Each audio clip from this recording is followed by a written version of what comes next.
Hello, everyone. Welcome, everyone.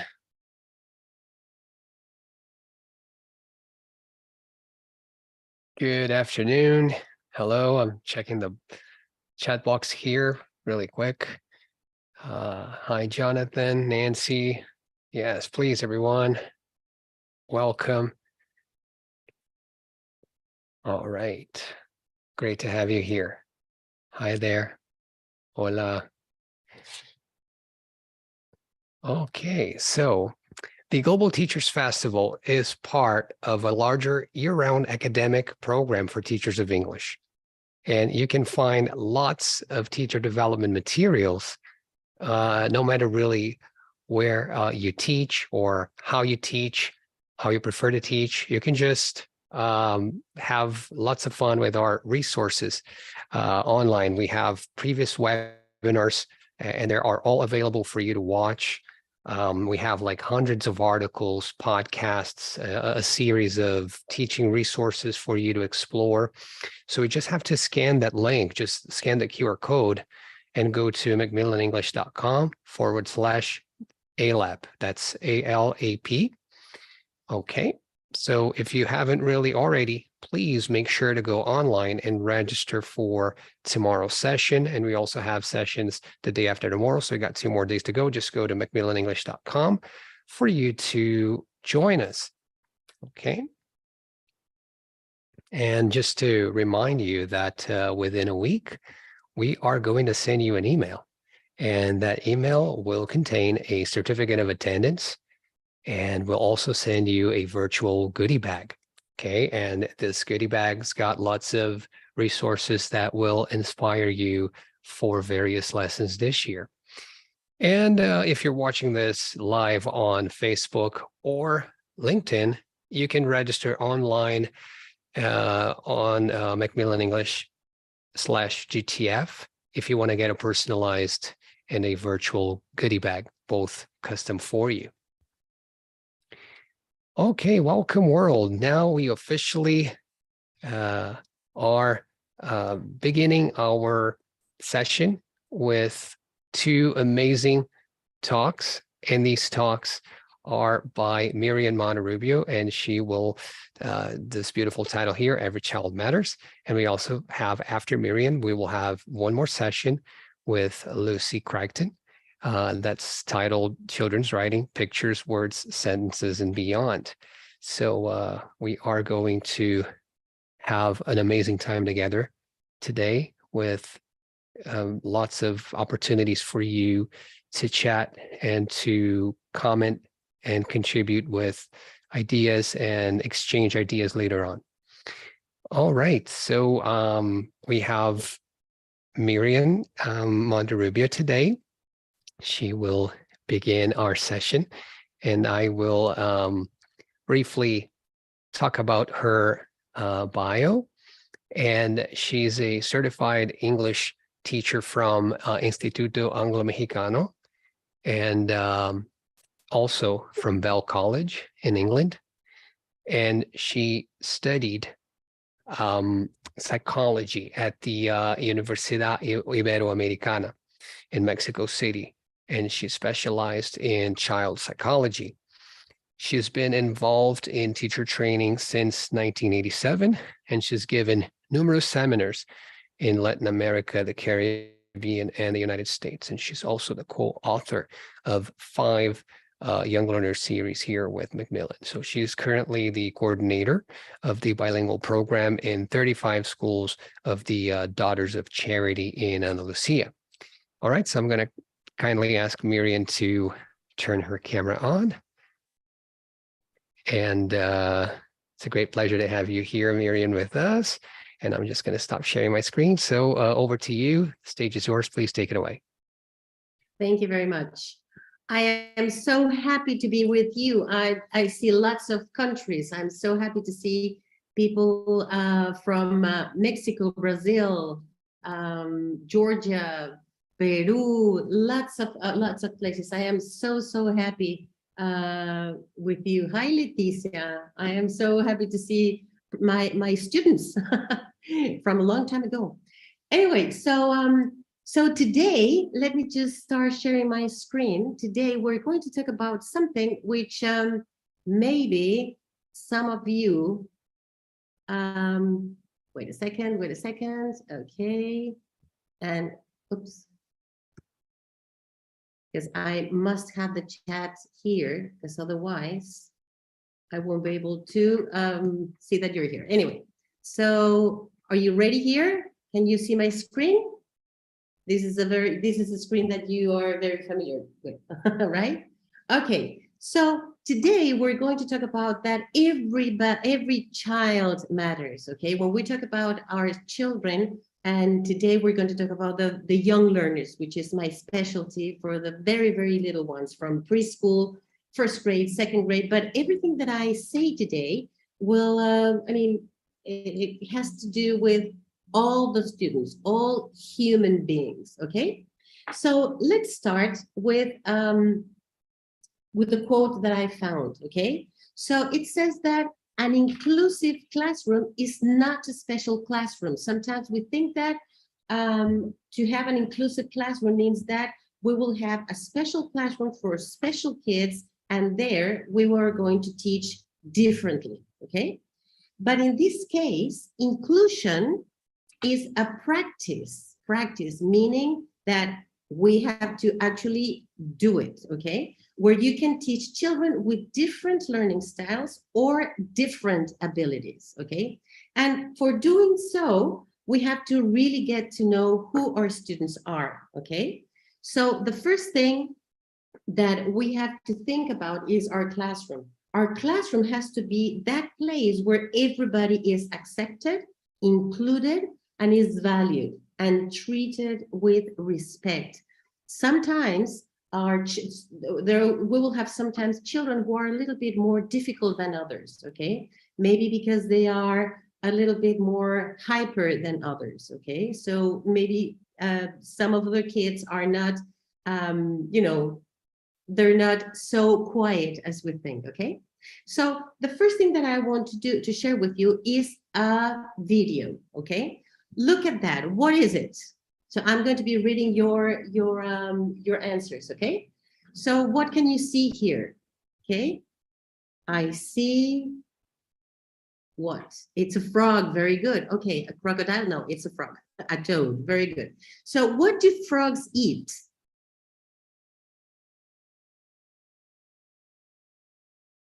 Insects. Okay, now I wish that everybody would be, like reading the comments, because this is very important to see, like mosquitoes, insect, bugs. Yeah, so let's see what happens. So that means that the frog eats the mosquito, and the frogs are, like little, right? And the mosquitoes are little. So let's see what happens, okay?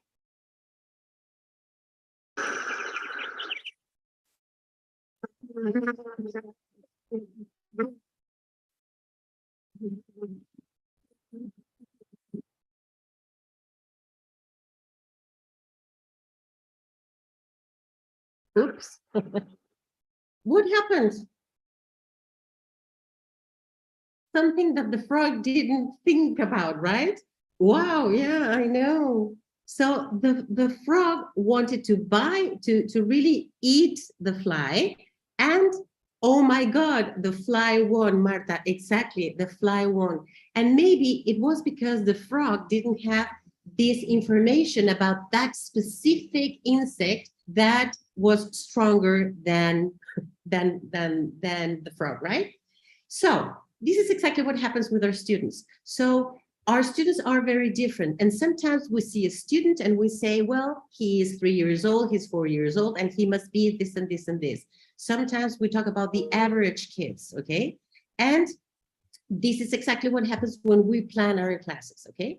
So in order for us to be inclusive teachers, meaning that we are going to be able to get to all of our students, we have to think about the way that we learn and the way that the brain works and the steps that the brain has to make in order to have an M&M learning, meaningful and memorable, okay? So this guy, I'm sure that you know this guy, his name is Roger Sperry, and he is a neuropsychologist, and he won the Nobel Prize for his discoveries concerning the functional specialization of the cerebral hemispheres.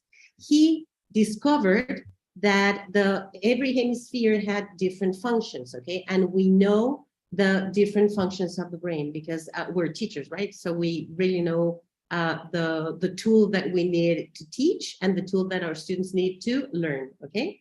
So look at this picture and see the difference between the two hemispheres. The left side of the brain is always depicted, you know, like the formal brain, the logical brain, that it goes with analysis, that it's sequential, that it's always, you know, thinking about the time. And in terms of speech, it recognizes the words, the letters, the numbers. So this part of the brain is going to be very happy with grammar, with and with syntaxes, right?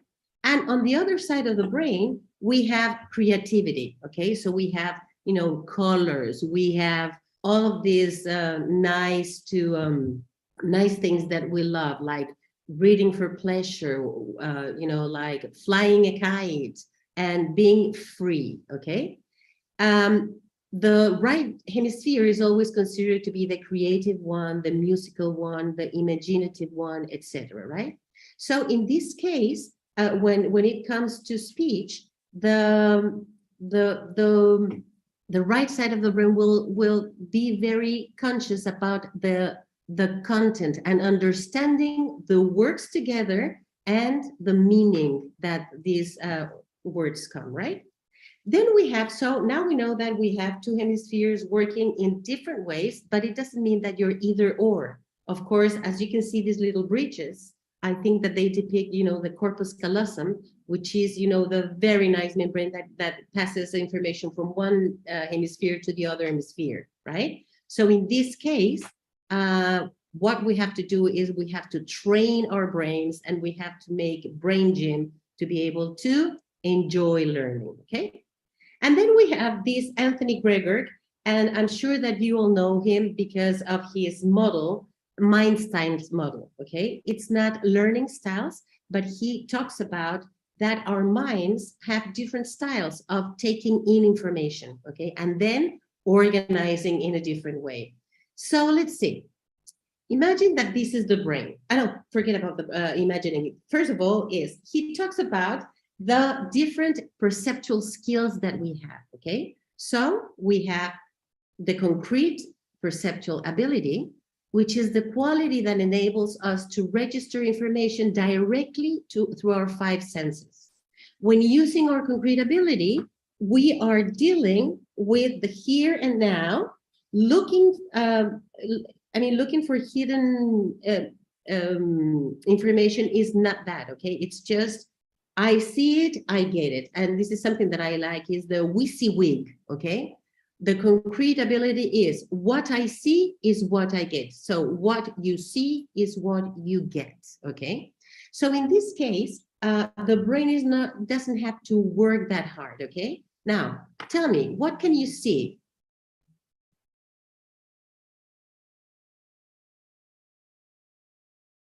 A traffic light, very good. How do you know that this is a traffic light? Of course, you must have a previous knowledge that that is a traffic light, okay?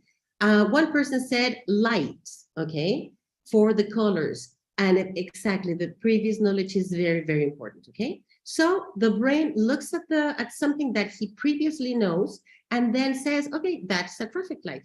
I don't have to go, you know, beyond the picture, okay? But what happens to the other perceptual ability, okay? We have abstract perceptual ability.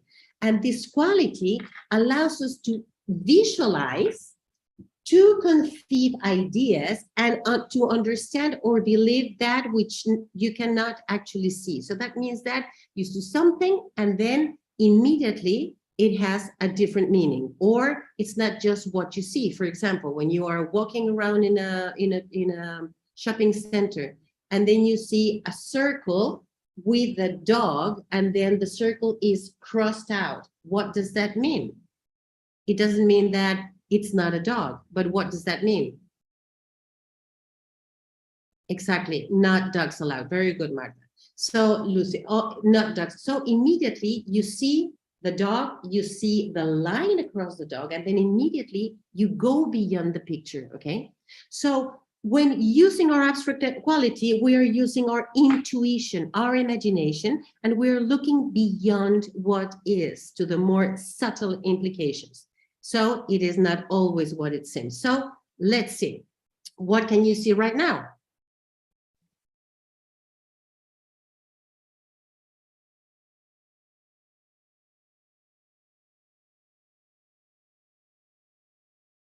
Exactly. Color black. Stop. Look, Tatiana, very good. An ice cream? Well, actually, no, it's not an ice cream. It's a drawing of a traffic light. And it's a traffic light, just a drawing. It's not just, you know, like the typical object that you see on the streets, right? But what does that mean? If you see that traffic light and you see that the black circle is on top, what does that mean? Well, if you said green, don't drive, please. Very good. Stop. Excellent. Okay, so the red in every single country on top, you will find the red. So that means no, stop. Okay, that means stop. Very good. So something which is very important is that this is exactly what happens in our brain and in our students' brain. Sometimes we think that what we're teaching is very simple to get, and we have to work with abstract thinking, okay? So imagine that this is the brain. So our brain is going to make 4 steps to be able to understand and to be able to learn in a meaningful way, okay? So let's see. The first step that the brain has to make is take in information, okay? So perception, of course, it's taking in information. And we have, as you can see, that the upper side of the brain will deal with abstract information, and the lower side of the brain is going to deal with concrete information, okay? So the brain is always working, and it's always a whole thing, okay? So that's the first step. The second step would be what? After taking in information, what is it that the brain does? And this is something that, of course, we don't do it purposefully. Exactly. The perception is here, through our 5 senses, okay? Yeah, decodes. So what happens to the second step? It's organization. The brain is going to organize information, and it's going to be organized in different ways, okay? So on the left side of the brain, the information is going to be organized in a sequential way. And on the right side of the brain, it's going to be in a random way. For all of us who are very random, it is very important to understand that some kids will be very sequential, even when they are little. Sometimes when you are given a class and you know that, and your students know the schedule for the day, they will always ask you, what are we going to do after, and what is it that we're going to do after recess? So they are sequential from the very, young age. And other kids would really don't mind, okay? So this is where Anthony Gregor's model comes, okay? And he discovered that we have 4 different mind styles. We can have the abstract sequential, the concrete sequential. So imagine you're a concrete sequential, and it's the typical person who, what you tell them, they're going to do it without taking into consideration what you meant, okay? So we have 4 different mind styles, okay? We're not going to go into that because it would be, a whole new webinar, okay? The third step, now that you took in information, your brain organized information, then what happens? Then, of course, the very nice word comes and it says, I got it.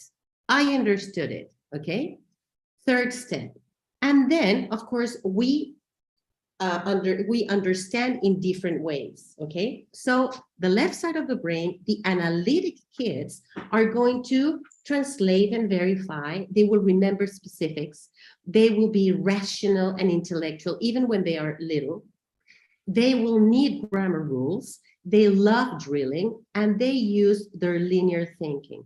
I don't know if it has happened to you, but sometimes when you are, we know that we're English teachers and we have to speak all the time in English to our kids. And then every time that you say, okay, children, I want everybody to open your books. And one kid will say, I'm going to do it in Spanish because this is my native language. And they will say, que abramos nuestros libros. And then you say, yeah, very good.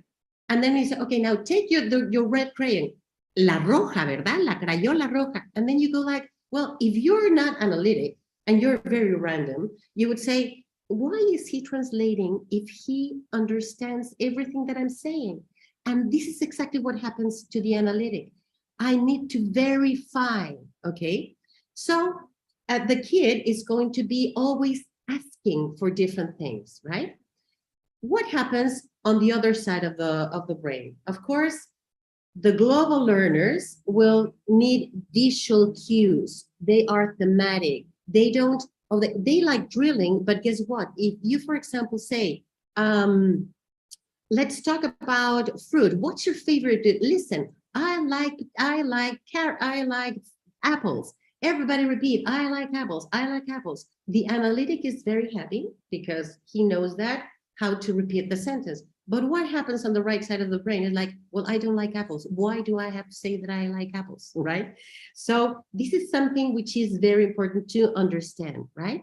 So these kids, the global learners, what they understand it by doing it. They are very emotional. So if they love the teacher, they're going to love learning no matter what, okay?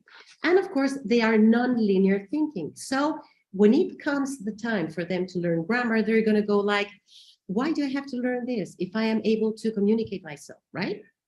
So those would be the three steps. So we have, I take information, my brain organizes information, I understand the information, and then finally, then I remember that information. And of course, this remembering will be through our learning styles, okay? Exactly, the storing happens in the organization and understanding. And if we have lots of practice here and lots of repetition, then the learning will come, okay? So in this case, for example, our visual kids, that I would say that 100% of our kids are more visual than auditory, because they are, exposed with lots of screens and tablets and smartphones and all those things, right? And we can deal with the auditory, we can deal with the visual, and sometimes the kinesthetic are not very loved. When I was a kid, a long time ago, I think that I invented kinesthetic learning style, because I really needed to move every time that I wanted to learn something. So if I was studying, I had to be repeating the things auditory, I had to read it, and of course I did a lot of drawings, and then I had to actually put a little rhythm to it, or making, things with my hands. And this is exactly what happens. So as a teacher, I always would think this as the learning styles are the channels to access the different mind styles, okay? And in that moment, we will be able to include all of our children in only one class. It doesn't mean that you have to try, TPR, yes, thank you very much, Analia. TPR is one of the most important things, even for the big ones, okay? When we're talking about teaching a language, we have to be very, expressive, because if you just say, everybody stand up, they're not going to understand. So you do it, and then TPR, total physical response, is very, very important, okay? So now what happens?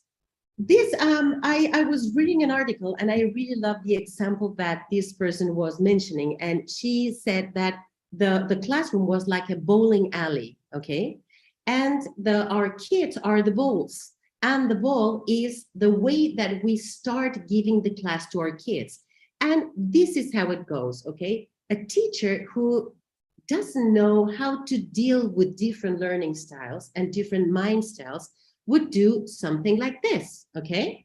Look at the ball, okay? This is my topic. I have many students, but this is my topic. What happens here? Two balls. Those balls will never be, if you do it in the same way, they will never be down. So if we talk about our students, look at all these two students that stayed there, you know, like, okay, these kids understood, but me, it's like, what am I doing here? And then this not understanding will be, I don't like English, I don't like mathematics, I don't like something which is important. So yes, Maya, differentiation, very difficult word for me, is very necessary. So what happens when we see and we meet flexible teachers and they know about their students that they cannot give exactly the same way the activity. So let's see what happens. Now, the same bowling alley, but look, I am not going to do it straight. So then what happens? If we have a strike, and all of our students are going to learn, and they will be very thankful with the teachers, okay? This is very important. Flexibility is important. Flexibility is essential if we want our students to learn in a meaningful and memorable way. And of course, in this way, we are differentiating the way that we give our classes. Eman, you are so very good. Motivation is very important. And the plan that you do with your students is accordingly with all these milestones, okay? So let's see what happens. Now with you, okay? You're going to be my students today. So are you ready to do something very new and different? I hope that you said, yeah, very good, perfect. Okay, so look at this. Now we have our traffic lights, and this is something for you to be very careful with the traffic light. This is a traffic light. What does it mean? What does that mean when we have these little stop? Very good. Stop, stop, stop. Perfect. So that means stop, okay? Now what happens with this one? What does that mean? Go, exactly. You don't have to see that this is green, but as you know, you have the previous knowledge of what the traffic lights mean, then it's very easy for you to have it there. I have a question, but the color, yes, a sequential brain and an analytic brain is going to ask that question because they need to see the colors to be able to say, okay, that's wait, that's go, and that's stop, right? So what I'm dealing here is I want to be a little bit abstract and go beyond the picture. So look, what does that mean?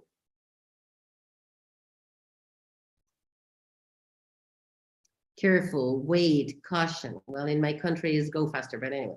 So yeah, exactly.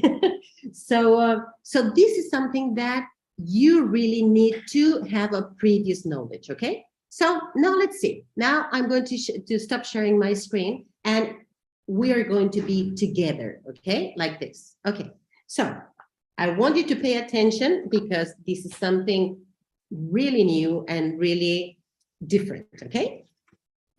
Now we know the traffic light and we are happy with that. Now, but what happens with this? If I show you this, okay, what would you say?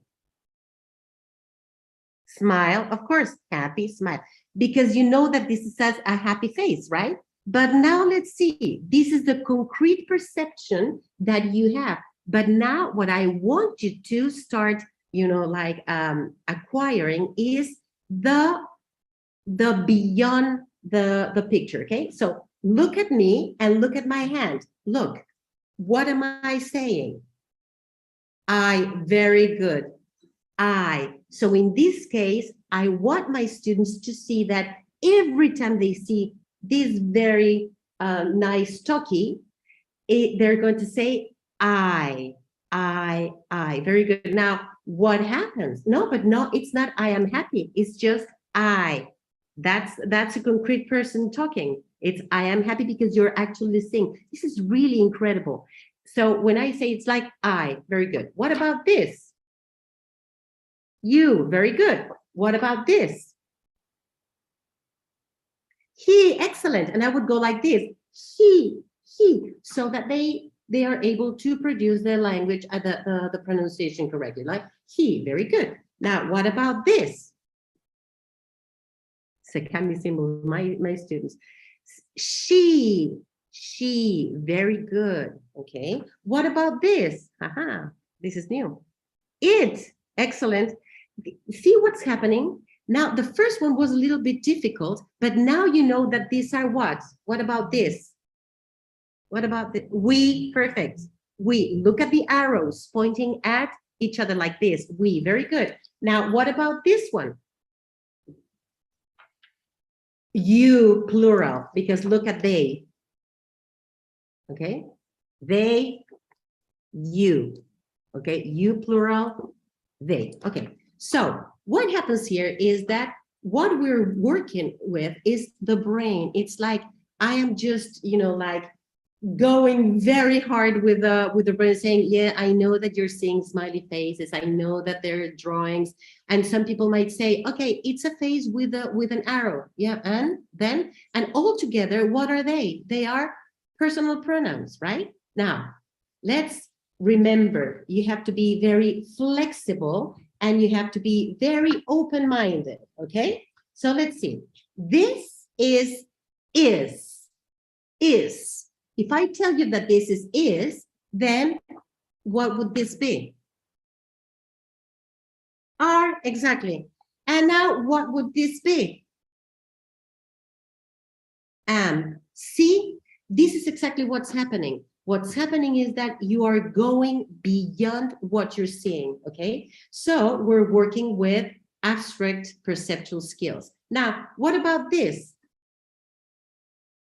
Very good, the verb to be, Diana.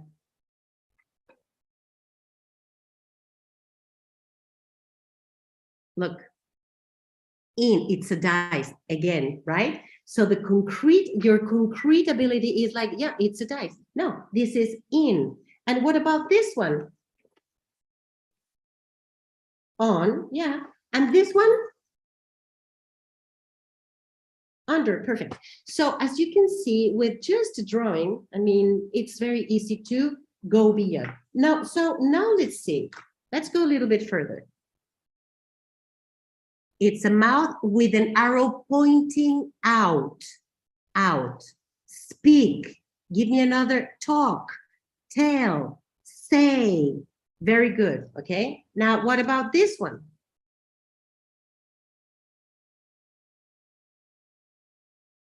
Repeat. Excellent. What about this one?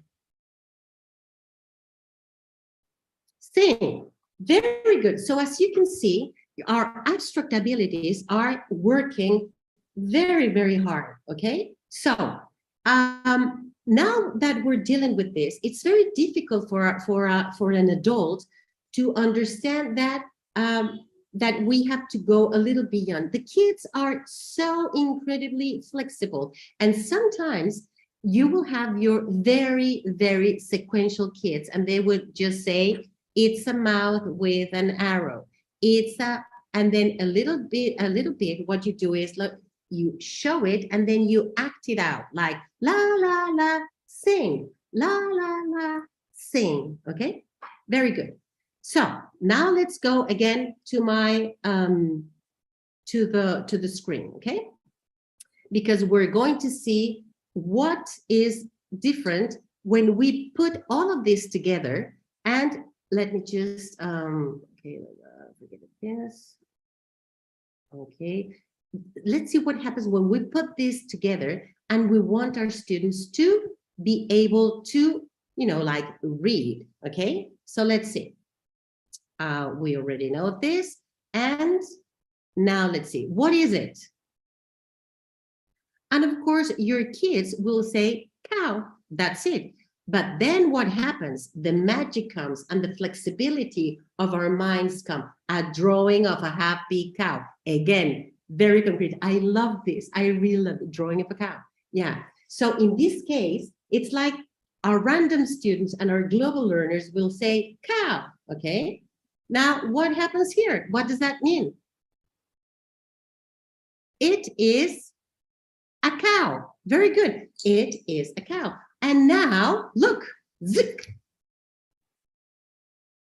It's a cow. Very good. So as you can see visually, your kids are doing, a grammar exercise without any problems whatsoever, okay?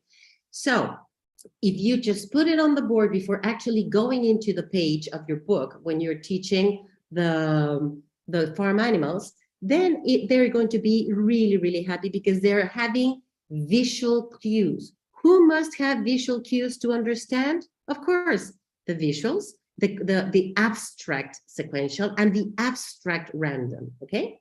Now, let's see what happens now. Look, we're going beyond, okay?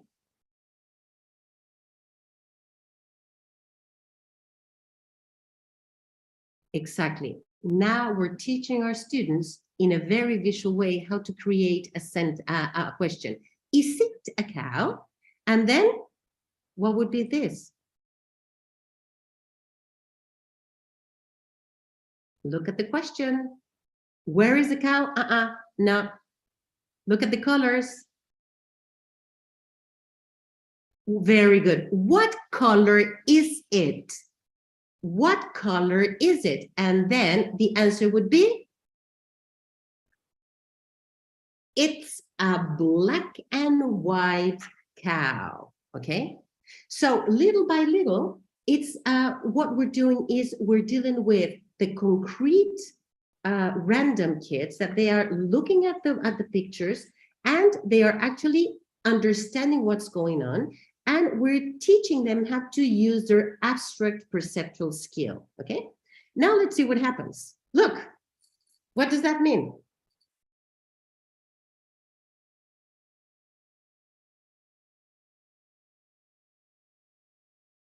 Very good. Where is the frog? Excellent.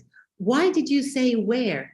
When you start, like unleashing your brain, then little by little, the kids are going to be able to do it and the brain is going to be a little bit more flexible. Very good. So where is the frog?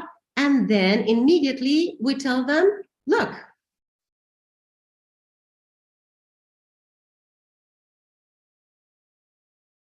Well, actually, it's a rock. Yes, very good. So the frog is under a stone or under a rock. Very good. And what about this one? I am so happy that you're paying attention because you're answering very fast. Very good.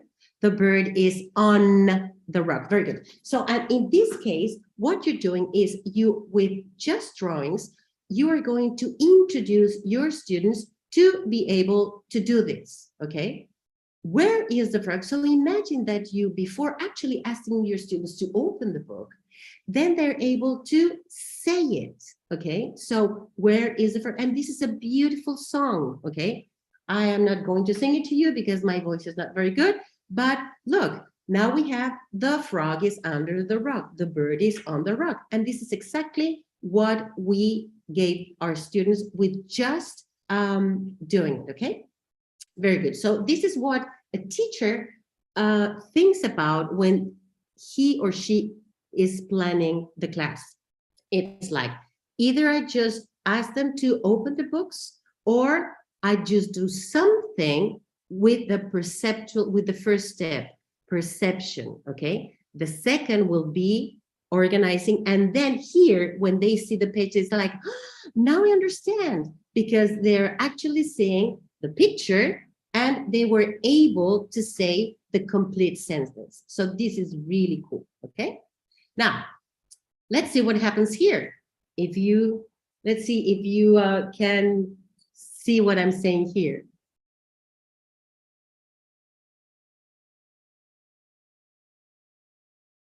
Look, I'm going to give you a hint.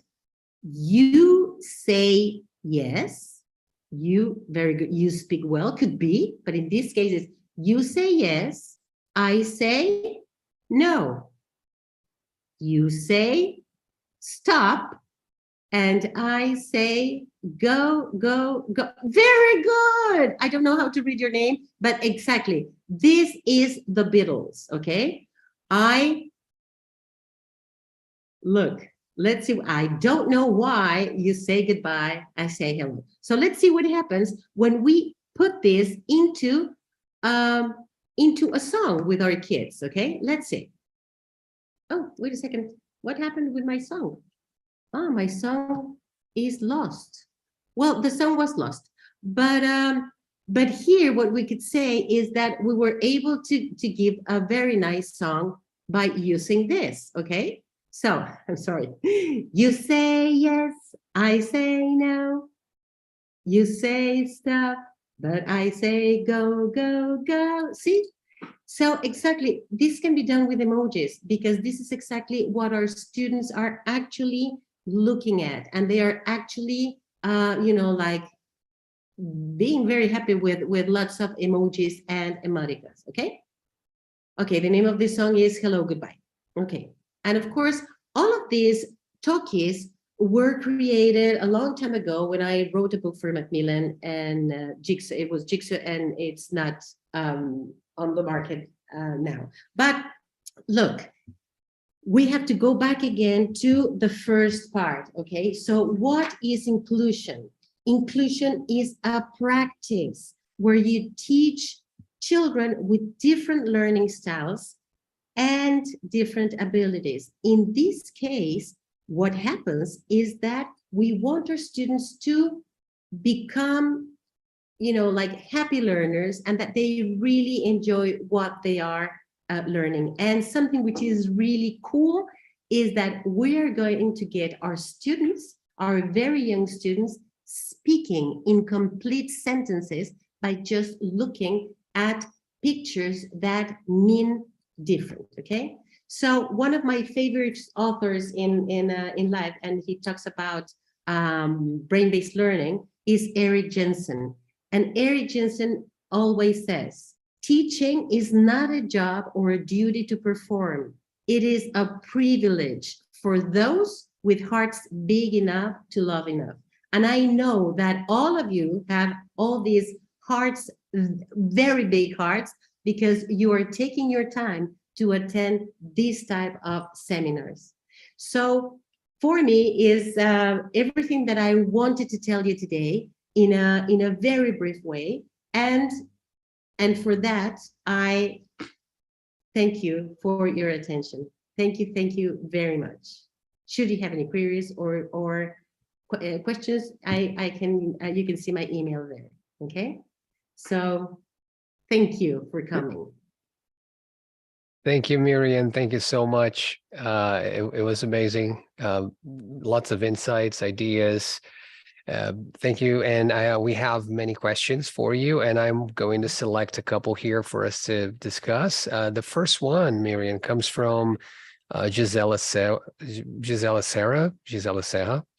I have a question for Myriam. How can teachers apply different strategies and deal with different learning styles when we have large groups like 30 students? I know it's possible, but it's quite demanding, especially with secondary students.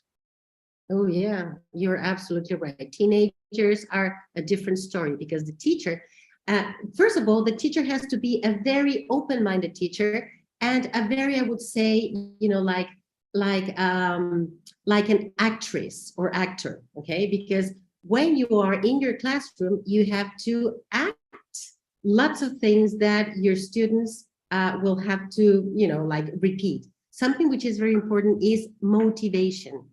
Motivation is a highly, it's something which is a little bit difficult to motivate your students.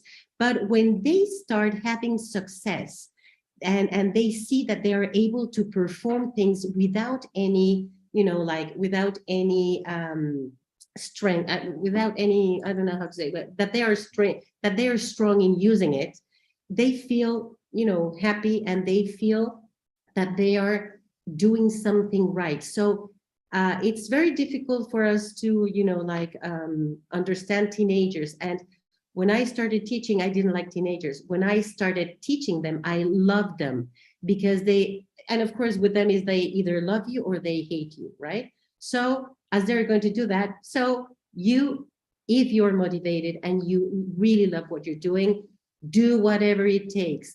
There are only 3 learning styles, but nowadays we have to come up with lots of visual and kinesthetic activities, of course, linked to the auditory, which is the language, learning of the language. No motivation, no programs. Yes, you are absolutely right.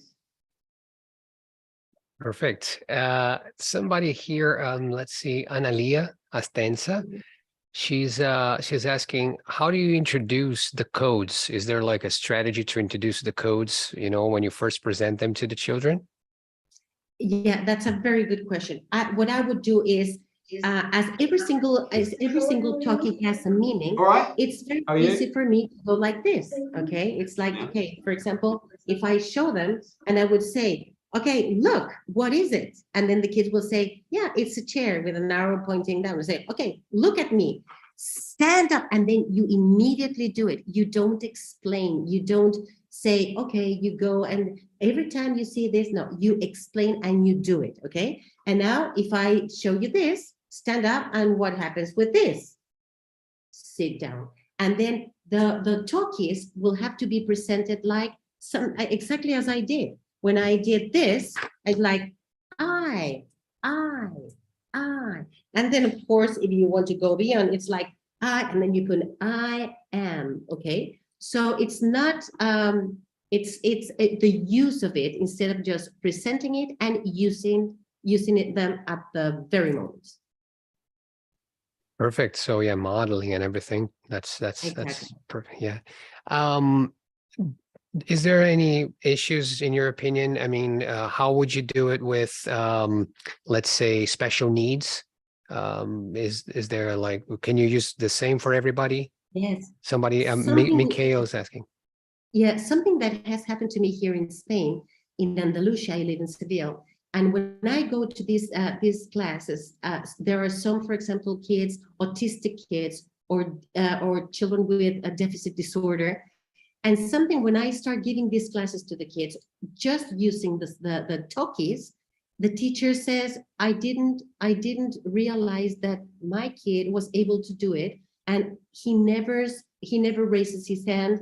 And then now today he was able to speak, and it was something which was really, really nice. So of course you can do it and try it with kids who have different abilities. They will love it because they're not average kids. There are no average kids.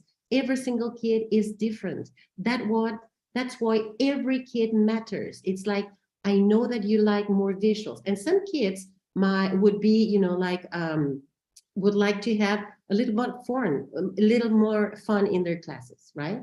And I do these activities even with adults when I teach adults. And of course, there are lots of things, like with the way that to present regular verbs, irregular verbs, the past tense. It's really nice. And I'm not a grammarian. I hate grammar because I'm a very global, random person. But in this way, it's like you're actually looking at the grammar. So it's really nice. Yeah, so that actually leads us to the next question, which is somebody was asking about this method to introduce like complex or more abstract ideas like tenses or even like adverbs, like parts of speech that are more abstract. Exactly. It's possible, right? And this is really nice because if we mix this with mind mapping, this goes, and this is like a creation of a new model of teaching. Yeah, so it's really nice, really nice to be flexible. The thing is that the teacher has to be flexible. The very analytic teacher and a sequential teacher sometimes, is like, no, I'm not using it because I don't feel comfortable with it, right? But the first time is, maybe the first time is like a little bit difficult. The second time, practice makes perfect. So think about your students, not you. That's one of the important things. Okay, and Deanna Christova is asking if this can be transferred. Is it translatable to deaf kids, right? I mean, with Yes, sign language? yes, exactly. And this is really nice because they will have the visuals and the signs. It's really nice. And it's worked very, very nice. Okay, Because I think we have, oh, sorry, go ahead. I created these talkies like in 2002. So I started using it with lots of kids. So now it's like Talkies-based learning. And what you want your students is to get them to know that they're able to speak the language. Spanish people are very shy when they want to speak the language because they are always, like making these structures and grammar and translation. And this is like, I think that it's a door to heaven. Well, I think so. Yeah, and I was just thinking about the fact that you don't have to present the spelling at first, right? So let's say if you speak Spanish and it's a very phonetic spelling in a way that it tries to convey what's being spoken, whereas with English is a nightmare in terms of like the spelling. It doesn't really give you any hints as to how words are pronounced most of the time. So in a way that takes that out of the way, right? I mean, you're just dealing with those. So even better for kids to internalize the sounds of a new language. Really amazing. That's brilliant. What you're saying, it's exactly because instead of saying the word bird and maybe they would say bir, they have it right there, or are instead of are. So they just look at it, they just repeat it, and maybe they are parroting. But by parroting and repeating it, they will be able to absorb it. Yeah.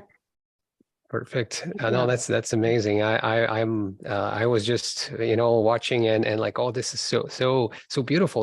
With the capacity of human to interpret symbols and to really find the patterns and keep following. So amazing there, Myriam. Thank you so much for your contribution. And I think yeah, we ran out of time for questions, but we were able to really cover quite a bit here. Again, Myriam, what a pleasure to have you here. Thank you so much for your insights. And yeah, we'll see you soon. And please, everyone, stay with us. And if you want the material, just email and then I can send lots of things to them. Okay. Sounds great, Myriam. Again, thank you. Have a Thank good you, day. Alex. You're welcome. All right. So we have more for you. Yeah, bye, Myriam. We have more for you after after this amazing session with lots of insights. Please stay with us, okay? We got much more, and but before that, I got a couple of slides that I want to present you. So let me just quickly share my screen here, and this one here. All righty. So yeah, I'm going to talk about really fast about Doodle Town. It's if you have a chance, a lot of what has been said is featured on Doodle Town. Phonics, chants, the little reader, the literacy skills pad, and this book will help teachers work with literacy, and it will use phonics successfully. And many of the insights that Myriam has shared with symbols and rebus sentences and everything, they are all dealt with on Doodle Town. So please make sure that you check this out. It's also it's got lots of videos, so you can work with positive values. You can develop social and emotional learning.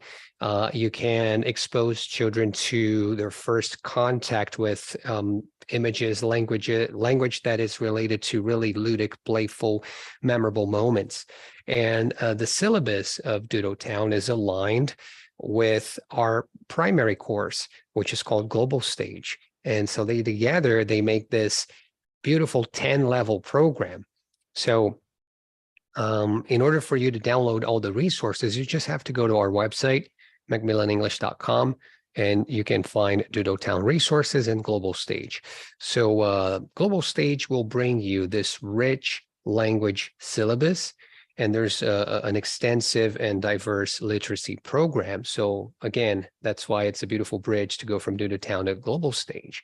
It helps students develop various skills like thinking skills, social and emotional learning, global citizenship. It works with fiction and nonfiction texts. So it helps kids to get ready for various tasks along their educational journey. And it's got like dedicated writing sections. It will help nurture children to be really competent writers. And not only that, but they will be able to act upon various scenarios, subject areas from the curriculum, like the K-12 curriculum. They will be able to work with visible thinking, with various routines.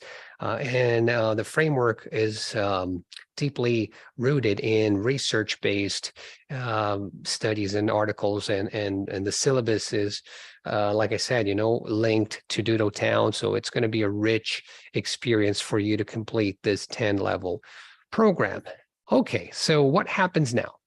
Well, if you're interested in Doodle Town, just fill out the form for you to be contacted by your local Macmillan education team. As you know, we have people from all over the world, and we have sales representatives, we have staff members in various parts of the world who can help you with information about Doodle Town and global stage. All right, and if you want to check out the product showcase about what you've seen here, we will share the link in the chat box. Okay. So if you want to watch Lucy Crichton's now, I will ask her to join us and just stay here with us. All right. Okay, Lucy is right there. All right. Yeah, so for those of you who are arriving now, we have two options, right? You can stay here and watch this beautiful session with Lucy, or you can watch the product showcase. Make sure you check the link in the description below. And let me just introduce you to the great Lucy Crichton. Lucy, she's graduated in drama, art, and design, and teaching English as a foreign language. So she's been teaching for 28 years. And during that time, she's been involved in teacher training and the language teaching and learning community. She writes for the primary classroom, and these projects have taken Lucy to various countries in South America, Europe, and Asia. And she's the founder of the Secret Garden English School in Brazil, in Florianópolis, the south of Brazil, where she teaches children and teenagers with a focus on living the language through practical projects, music, art, drama, gardening, cooking, and Brazil is her adopted home. She's originally from the UK.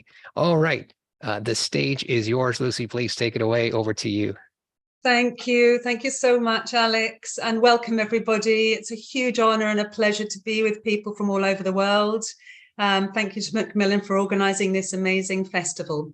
So I'll get going by sharing my screen without further ado. Okay, let me just pop this up here.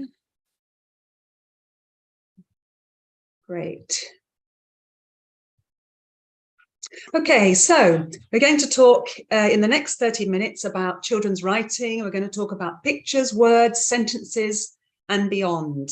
So I have a little schedule here for you to see. So pictures, we're going to look at the importance and the value of drawing for the young child as a regular daily activity. Then letters within a context, connection and meaning. How do we introduce the letters of the English alphabet to children in a meaningful way?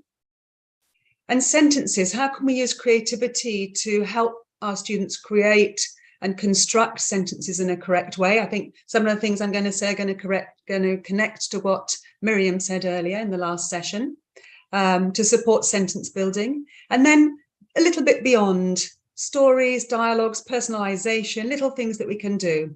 So I hope you're going to get lots of ideas out of the session, and hopefully we have some time at the end to answer a few questions. Okay, so pictures. The school environment will be seen, lived in, and interpreted by all the young minds that pass through it. They are living, breathing, sensorial beings, all our students, the young ones, the middle ones, the older ones, they're always influenced by what surrounds them.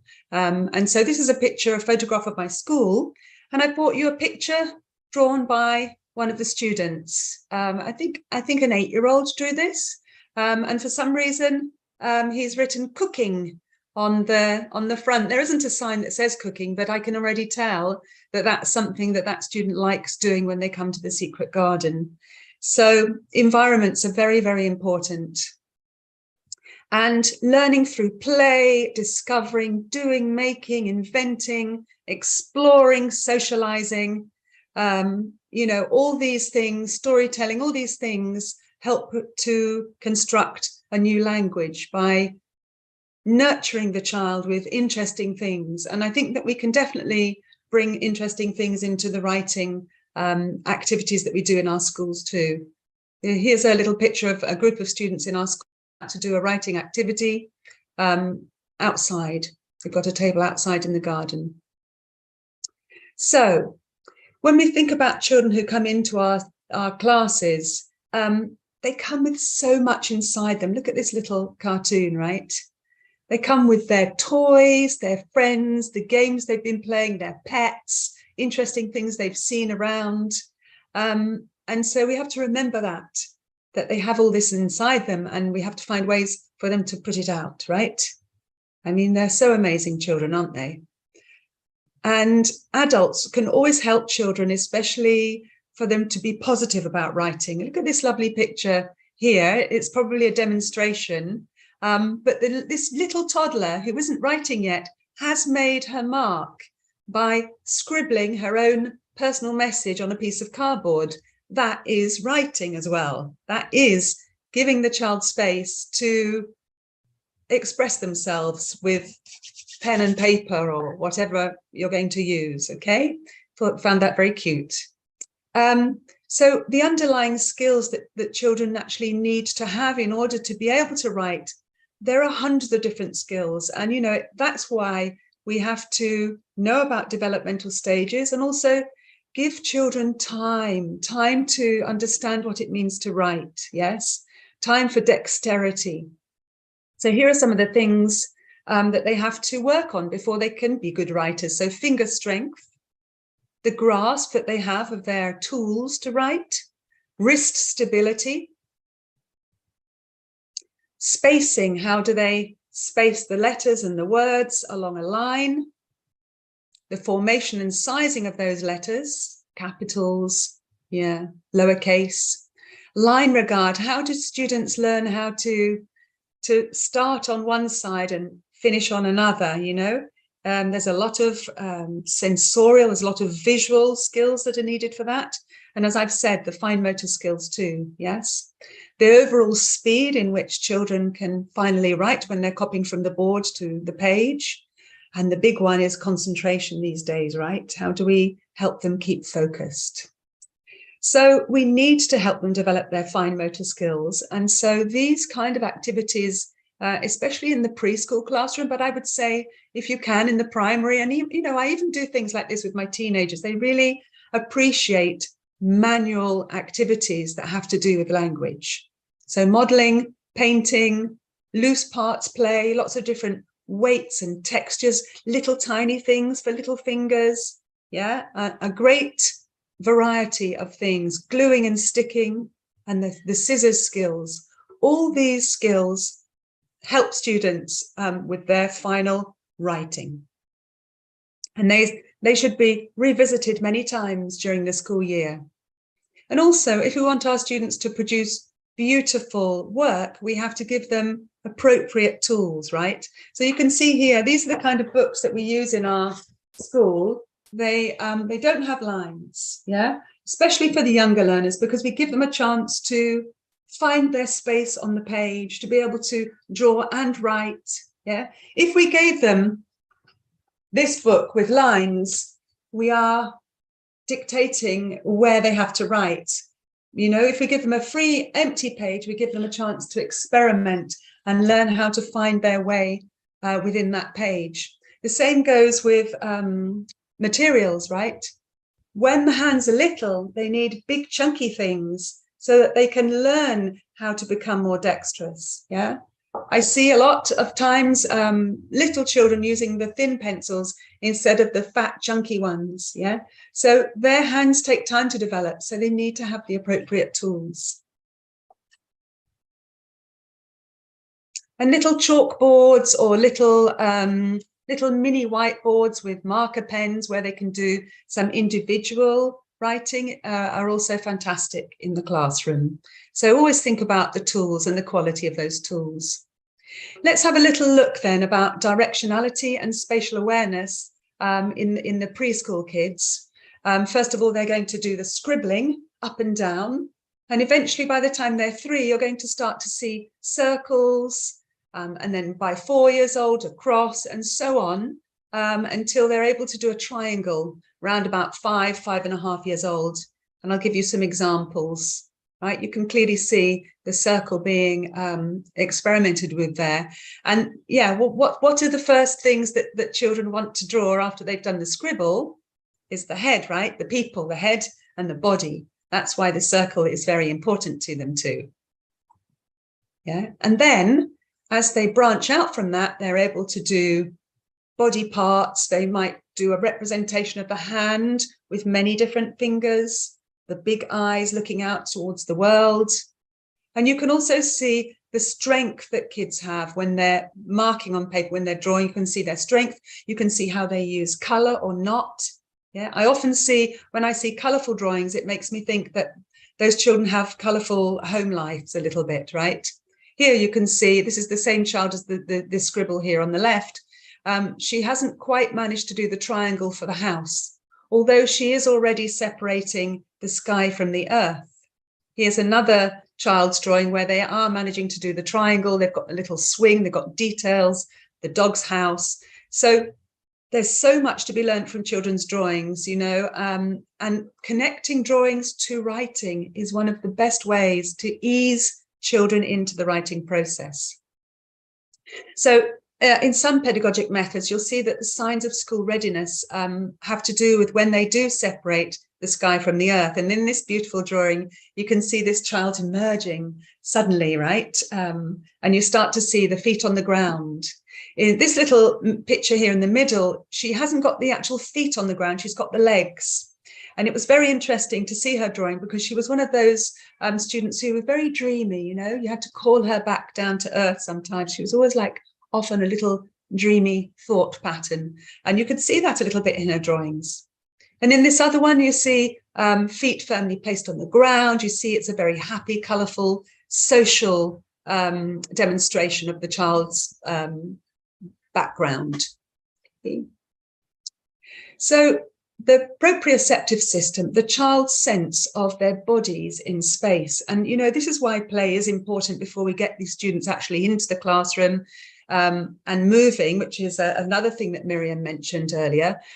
We need to give them this possibility. So in order for a child to sit still and visually pay attention to shapes, letters, numbers, their right and left neural pathways need to be tested out in order to develop. And that is not done by sitting on a sofa with a mobile phone, all clean and all spruced up. No, it's getting outside, it's playing, it's climbing trees, it's running around.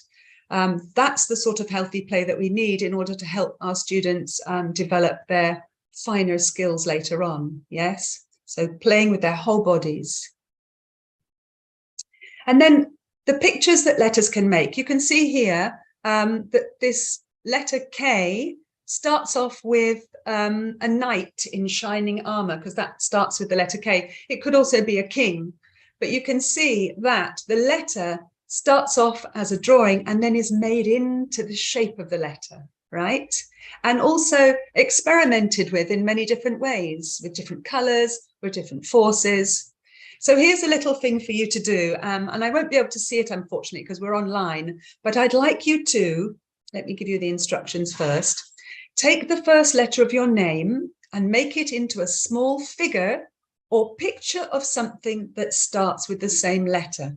Let me give you my example.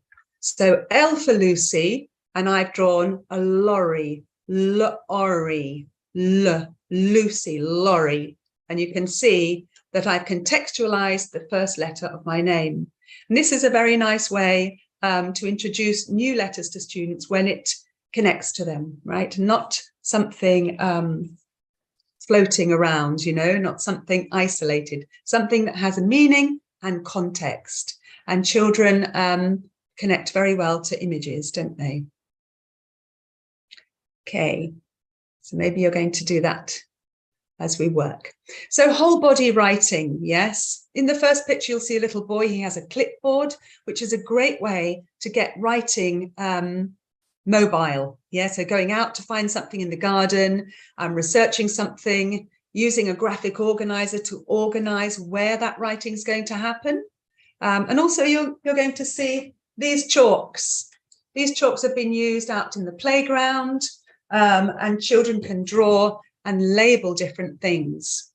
So perhaps they can design body parts, as you see there. Maybe they can draw a big plate of food and everybody can draw some food on it. Maybe they're going to label the rooms in a house.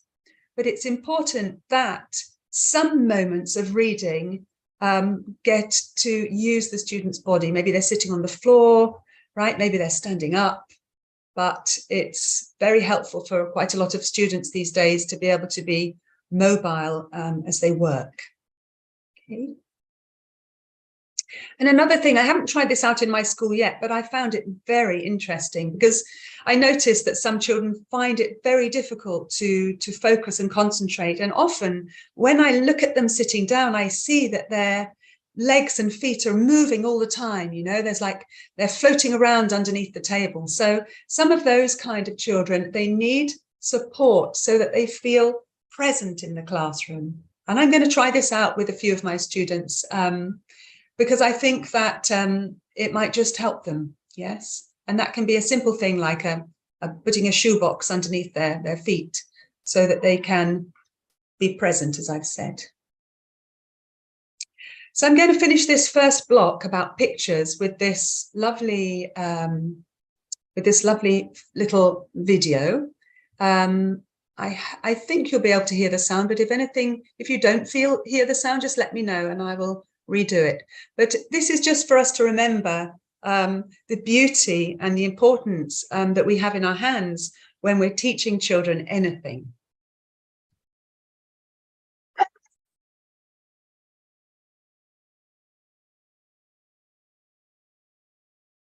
One of the things that we know is that babies are the best learning machines in the universe. They're the world's original innovators. Every second, the brain is making between 700 and 1,000 new connections every second.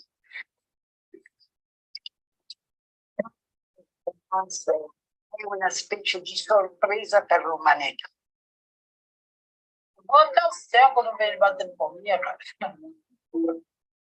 How does it feel to be human? This life, this. Lucy, so sorry to interrupt. We can't really hear it properly. Would you mind sharing the sound when you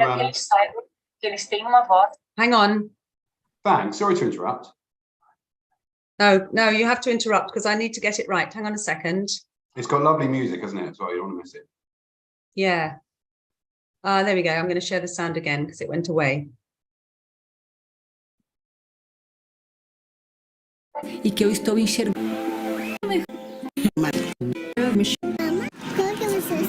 Okay. Much better. One of the things that we know is that babies are the best learning machines in the universe. They're the world's original innovators. Every second, the brain is making between 700 and 1,000 new connections every second. Che ogni bimbo che nasce è una specie di sorpresa per l'umanità. Vou até o céu quando vejo ele batendo palminha, cara. How does it feel to be human? This life, what is this? Me siento mejor, sí, gracias. If you do not listen to children, you lose out children. Eu quero que eles saibam que eles têm uma voz e que eu estou enxergando eles, que eu estou escutando o que eles estão falando. Eu queria ser uma mãe mais presente. Eu queria poder escutar eles.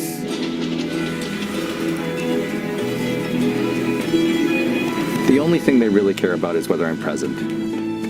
It's all of these little things that really just add to the love. That love is an important part of the economy, which typically is not fully recognized in this society. When I talked to my former coworkers about becoming a stay-at-home dad, a lot of them were just like, why would you ever want to do that? Está formando a humanidade, cara. Como é que a gente pode pensar num mundo de paz, de colaboração, de bem-aventurança, onde o começo da vida não é levado em conta?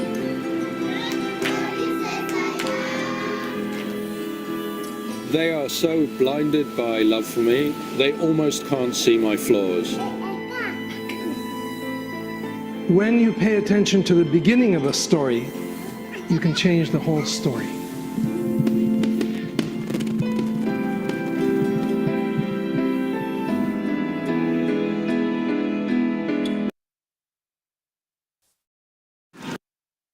Great, it's beautiful, isn't it? And you know, I always get inspired by things like that, because we're here to make a difference. We're here in a tough profession sometimes, and yeah, it's our mission to make learning fantastic and exciting and wonderful for children and for teenagers, right? So let me move on then to words. Now, we need also to teach some basic understanding to children. What is writing? What does it mean? What does it involve? So really simple things like written words convey a message. In English, we read from the right to the left and from the top to the bottom. There's a difference between illustration and print. The title is the name of the story. Letters can be uppercase or lowercase, and we combine words to make sentences. So here's a little question for you to pop in the chat box. I want to know what other materials you use other than paper. What do you use, or do you make paper into something else? Yeah, what do you use? Because we have lots of possibilities, right? And this is the reason why I'm going to share my writer's toolbox as well. Things that I think are great to have in the classroom when we are going to do writing activities, okay? So here we go. Post-it notes, right? Post-it notes are brilliant for one-word interactions. Children can write or draw on them, and they're very flexible to stick up onto the wall or onto the board or onto a big poster. They can be used for brainstorming ideas, a class survey, maybe peer editing. We recently did this thing in our school called the mistake detectives, where children had to identify mistakes in some of their written work and help each other identify those mistakes and correct those mistakes. And that can be done by making little notes on Post-its too, right? What else? Mini books. You know, I love little things for little children, and these mini books have been quite successful with our primary school kids. They come, they're made from a piece of A4 paper, folded into a little mini book, and I'll tell you the name so that you can Google it later. So it's folded into this little mini book with six, I've folded it wrong now, with 6 different pages, and I'll show you, let me just fold it properly, how it works, okay? So you have the cover, the front cover and the back cover, and then you have 6 possible pages. This is a little one about kindness. Give someone a smile. How can you be kind? Listen to people, give them a hug, carry a bag, be kind and patient, and help people help people to shine. So mini books and other little bits and pieces are great ways to get students interested in writing like a little mini story, okay? Even teenagers like to do this too. They like to do cartoons with speech bubbles in these little mini books. And you can Google them. If you pop into Google like a zine or zine mini books, you'll be able to see lots of different videos of how to make them and lots of ideas of how to fill them up as well. Okay. A roll of paper can also be great for a little sentence or something, and you can reveal it nice and slowly like that. For dexterity, magic, anticipation, little slip of paper in a roll. And also messages in matchboxes. I love little messages and little tiny things that hide something curious. So you can write a little message in a matchbox if you need to give it to one of your students who needs to breathe, slow down a little bit. Messages in matchboxes. What else? Stories that, words that you can write on different textures. So recently some students in our school, they've been writing on stones. So quite difficult. They used a marker pen, they painted them. So here are a couple. You are loved and you rock. Yeah. But it's so different when you are writing on something that you weren't expecting. Yeah, because usually we write on paper, we write in our notebooks, we even write in our course books too, right? So giving the students something different, pushing them a little bit further, usually keeps them super motivated to produce writing. Okay. And then, like I said, reasons to write. Here are some of the things that we did at the beginning of term here, because the school year begins here in February in Brazil. And so ways that we can get to know our students is to get them to do like a little mini profile. And we like this one very much because it gives a description of the student, and then it says who they are. But we can encourage our students to not just write sort of basic sentences, but we can encourage them to add interesting adjectives and ways of saying things. Like, for example, my eyes are as blue as the ocean. Yeah. And so that's what we've been doing recently in our school. Also, as a teacher, it's interesting for your students to get to know you. So you can also, alongside their work, you're going to perhaps do one for you. If it's very young students, then maybe I would use images for my favorite things, but then, you know, it's a way of using writing for a reason. And this is one done by one of the teen groups. Who also wants to draw as well and write. So it depends on the student, you know. Some students are very happy just writing, but other ones want to illustrate what they're doing. And why not? Why not? In this particular activity, it worked really well. So moving on to sentences now, okay? I'm going to share some of the things as well that I think might be helpful for you in your context too. First of all efforts are worthy when children try to write. Yes, this is a first grader, and you can see this is about what to do when you're feeling angry or sad, things that you can do. Count to 10, breathe or take 5 breaths, drink water. You can see the illustration of the water bottle there, and you can see that this student is still trying to organize their sentences in the space. Yes, but it's nice that they've got plenty of space on the page to do that. And you can see like they put intentional strength on the words that they're writing to, right? Learning the spacing, letter formation, the size. You've got uppercase and lowercase kind of mixed together there, and they're able to illustrate their ideas. So let's celebrate all efforts of all kinds of writing that children produce, you know, according to their abilities and their developmental stage, right? Now, a couple of ways that we can do like a sort of more collective class. This is quite good, I think, for when you've got larger classes of students. You can do interactive writing or shared writing. So interactive writing, the students and the teachers talk together about the ideas. And then some students will come up and write with the teacher. In the shared writing, the students do the talking and the teacher does the writing. Yeah. So one One, interactive writing is more like a construction of the written text. It's slightly smaller, and shared writing is really focusing on all the mechanics that our students need to help them. So let's look at what that means, the what, the why, and the how. And you're going to see that both of these types of collective writing, a lot of the skills what's the word, they sort of transform from one to another, you know, they kind of go together. But here are some basic things. So the teacher shares the pen in this. So and it's usually a very short sentence or small paragraph, right?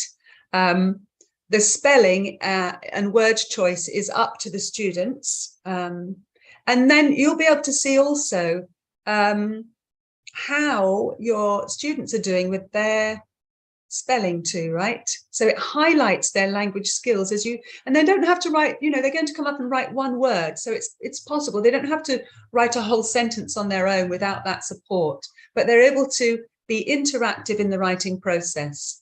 It also supports phonological awareness, which shared writing does as well. Let's look at that. So the teachers write the whole time. Students help with the text orally, and you're going to see the kinds of things that they want to add to the text. The text can therefore be longer. And as the teacher writes, it highlights the sounding out of words. So, you know, so we're writing on the board, so we're sounding out the words as we write. And that can be really helpful as well for some students as we support their writing process. And then, you know, this is all about collaboration. This is all about checking mistakes, rewriting and rereading and sharing ideas. So, for example, in the shared writing example, you'll see that the teacher can do, oh, we're going to start a sentence. So what do we need for the first letter? The little hand will shoot up and say, oh, we need a capital letter. Great. Okay, so the, t, her, the.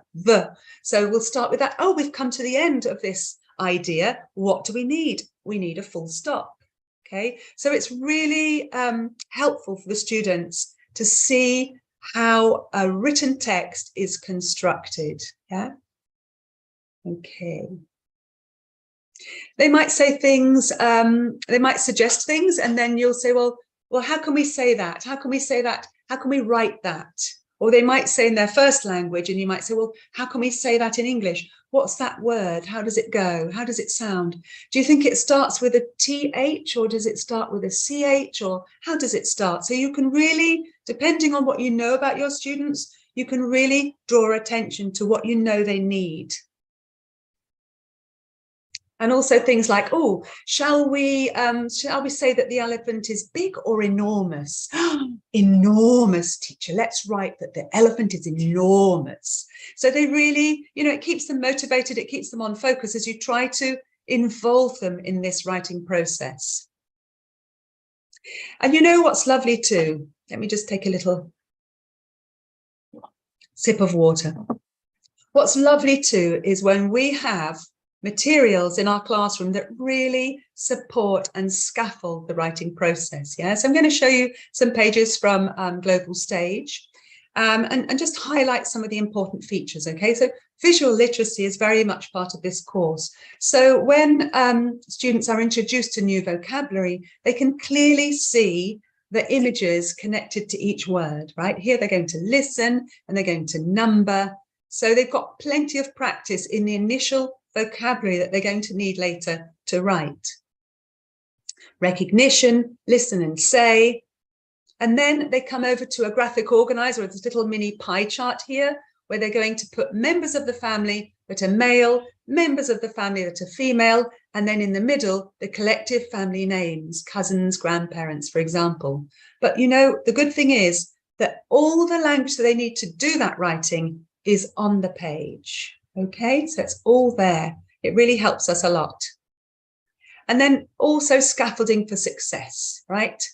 First of all, here students are going to notice the language. Can you see this little box here? It says, watch. When does he say please and thank you? So looking for specific structures in a sentence or in a speech bubble that you really need in this context. And then ordering the phrases. So they get the whole chunk of the phrase and they have to think who's saying what, when, and what's the order of this exchange. And then checking pronunciation. Working with phonics and checking pronunciation is excellent as well for writing, because as children learn, they learn, as I said, to sound out the words as they write.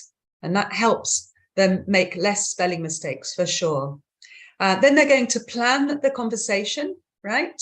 They're going to think about ways they can ask for things in different places, which I love, in a party, in a cafe, in a home. And then they have to set up their conversation. Yes, they're going to write it. So you see, they've been carefully brought through the process. And again, the language is there. They just have to notice it and use it. Here, children have already looked at the language. They've looked through vocabulary, grammar, global citizenship. They've even watched a video. And now they're going to write about their special person. So you're going to see first a very clear example with an image. You're going to see how they have to notice and improve the sentences. So here they're looking at first capital letters and full stop. So they have to pay attention to that. Their attention is going to be drawn to that. Then they're going to work with the graphic organizer, right, to think about their special person and think about adjectives connected to those people so they can use that in the text. And then finally, they're going to make their special person poster. Yeah. So many of the things that I've spoken about previously are here in our regular coursebook page. And then the last one where we get students to think over what they've learned. Here you're going to see two different pages, one from the first level and one from units 4 and one from units 9. You can see that in the first one with the tree, they have to draw or write their answers. And that for me is like really respecting the child's moment, where they are in their writing process. You know, maybe they do feel more comfortable in just doing a drawing. Maybe they feel tired that day, or maybe they love writing. They want to fill that whole tree with lots of different things. Yeah. You can see that the outlines of both these pages have to do with what they've been learning as opposed to content. So in the first one, they've been looking at animals, and in the second one, they've been looking at professions. So yes, the shapes connect to each unit content. It's about self-reflection. What can I do next? How did I do? And then finally, exciting curiosity, where there's a little cartoon at the bottom asking them to try and find something in the next unit. Yeah. So I find all these things like very, very supportive and developmentally appropriate for our students. And what about beyond? What about beyond? What other things can we do? I'm going to share with you one of my storybooks from when I was little. I was about 7 or 8, I remember. And we had this story writing book where we were able to write and draw, which for me was very pleasurable. And I'm going to show you, so you can see that there are some mistakes in the writing, and that the teachers come with a pen and, you know, corrected a few things. I'll tell you the story. I just want you to pay attention to what the teacher says on the next slide. Okay, so basically it's about a fiery-tongued dragon who goes for a walk and meets a mouse, and the mouse is worried that the dragon's going to eat him. But he says he's not going to. If you don't eat me, then I'm sure we're going to be great friends. And they do. They turn into great friends, and they pick flowers and go home. And then they put the flowers in a pot. Yeah, and they make some soup. But look what my teacher wrote. Careless writing. She didn't say, what an amazing story. Oh, I love your drawing of the dragon. Oh, I can see there's a mouse there. Yeah. So we have to take a lot of care in the way we mark writing, not with a red pen, not with mean writing, with constructive criticism, with helpful ways that we can help our students to improve their writing. Yeah, this was, you know, in the 70s, and I'm pretty sure, I hope that, you know, we don't do that like that anymore. But you know, you know that you can make or break students' interest in writing in terms of what feedback you give them about it. Yes. And then one last little dynamic for you to do with your students. Let's say you've got your primary school students, they're not necessarily writing full sentences, but you want to work with the story. So they can tell a story in 7 words. So you ask them to write down 7 words. They can be nouns, adjectives, or verbs, and they have to make up a story using the words.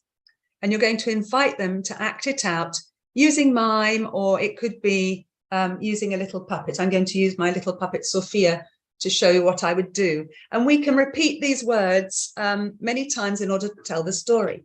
So, walking, walking, walking, walking, walking, walking, hot. Walking, walking, stop.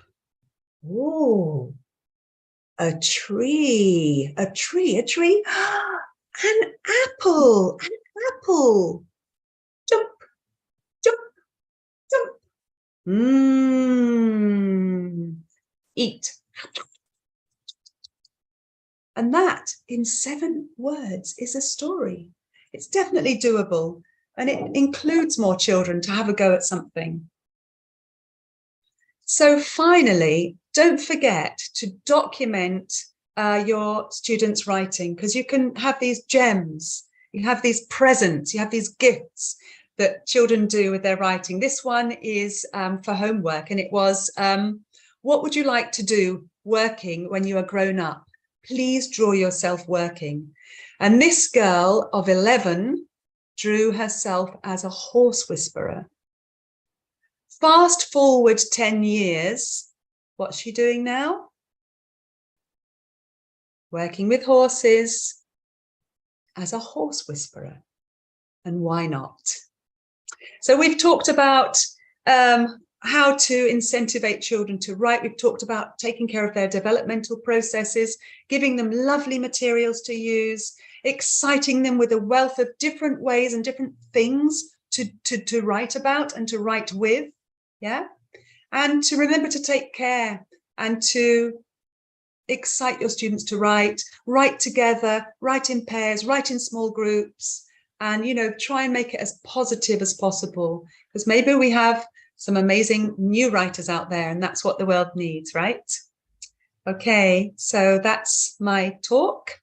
I think we might have some time for some questions. If you'd like to get in contact with me, there's my email. You can also follow The Secret Garden, or you can follow me on Instagram. So I'm going to stop sharing and let me have a little look. Do we have time for any questions, Alex? Yes, yes, Lucy. Well, thank you so much. That was an amazing session. Experiences, real life information, sharing so much knowledge. Thank you, thank you, thank you. Yeah, so we have a quick question from Analia here. She asks if, for example, if kids are learning Spanish as their first language, if they're learning how to write in Spanish, or let's say examples of Portuguese, if that would hinder the process of learning to write in English, if you see that as a problem to teach all at once. Yeah, that's a really good question, because it's a question that not only a lot of teachers are worried about, but a lot of parents as well. I can only tell you through my own experience, both my daughters were born here in Brazil, and the first thing is that children are amazing. They're able to work, you know, they're trans languages. They're able to work with many languages and you know, go back and forth from one to another. And that's what I saw my children do. I never saw them get confused between the 2 languages, because they're different too, right? The way that we write in English, different to the way we write in Portuguese, different. We have masculine and feminine, we have all the accents. I think that it's similar in Spanish. So in my experience, I haven't seen children get confused at all, especially if it's done, you know, with beautiful stories and, you know, totally connected to what they find interesting in their age group. Yeah. Okay. Yeah, perfect. Somebody's asking about the mini books that you've shown. If they are like those origami, like the concertina booklets. Let me just show one more time. So basically, you get a piece of A4 paper and you fold it in half like that. Yeah. And then you fold it like in half again, like that. Right. And then you fold it into a square like that. And then what you need to do in order to make it into a book is that you have to, you can Google it too, but you have to make a slit with a pair of scissors. This is the folded part, can you see? And you have to cut here in order to release the pages. Yeah. And then basically you push it together into a book. Wow. If you Google, you get a link. If you Google Zine, can you see that? Yeah. Z-I-N-E. Yeah. You can find lots of different videos of how to make these little books. So that's the key word, Z-I-N-E, Zine mini books. Good luck. Yeah, I hope you get to do it. That's amazing. Okay, I think we got time for one more. Here we have somebody who's asked, let's see. Oh, okay, about the Waldorf, if this is related to Waldorf or if it's related to the, they say the Cossettini sisters from Rosario, Argentina. What's the background behind this? Well, yes, because my daughters studied in a Waldorf school and a lot of my students come from a school like that. But I also use other pedagogic methods and like Montessori and Reggio Emilia. And, you know, what I always look for when I'm looking for materials are things that are beautiful and things that are aesthetically pleasing, things that are gentle, that don't push the child, you know. It's exactly like these notebooks, you know, it gives them a whole page to do whatever they want, to experiment and learn on their own. Otherwise, you know, we do, when we give things ready all the time, we rob them of that learning experience. And it's the learning experiences that motivate them to want to learn more and do more. So yeah, anything that is gentle and beautiful, put it into the classroom ASAP. Yeah, that's beautifully put. I think it's a great way for us to stop here. And thank you. Just a really amazing session, Lucy. And thanks, Alex. Yeah, always great to see you and to exchange ideas. Thank you so much again. It's a huge pleasure. Many thanks. Thank you, everyone who was here today. All right. Yeah, thank you. Bye-bye. Bye. Okay, everyone. If you've made it so far, we appreciate your presence here. I just want to share like 2 slides with you really quick here. And let's see this one here. And we will just remind you that we have the certificates of attendance. So within a week after this session, you're going to get the certificate. So make sure you check your email. And on top of that, we will send you a virtual goodie bag, and that will inspire your lessons throughout 2023. Lots of great resources for you. Just if you're watching this on Facebook and LinkedIn, please make sure that for tomorrow you register so you can get this personalized certificate of attendance and this custom virtual goodie bag. All right, so let's quickly show you what we have tomorrow. Tomorrow, we have sessions that are going to be amazing. Please join us, register. 2 fantastic speakers. Sarah Hilliard will start with this talk called Befriending Distractions in the Young Learner Classroom. And then her mom will take over and we'll finish with What Makes Young People Tick These Days, Susan Hilliard. All right. So make sure to register and check it out. And I will see you tomorrow. Thanks again. It's always a pleasure to have you. Hopefully we were able to exchange ideas. Thank you. Gracias. Merci. And we'll see you tomorrow. Bye, everyone.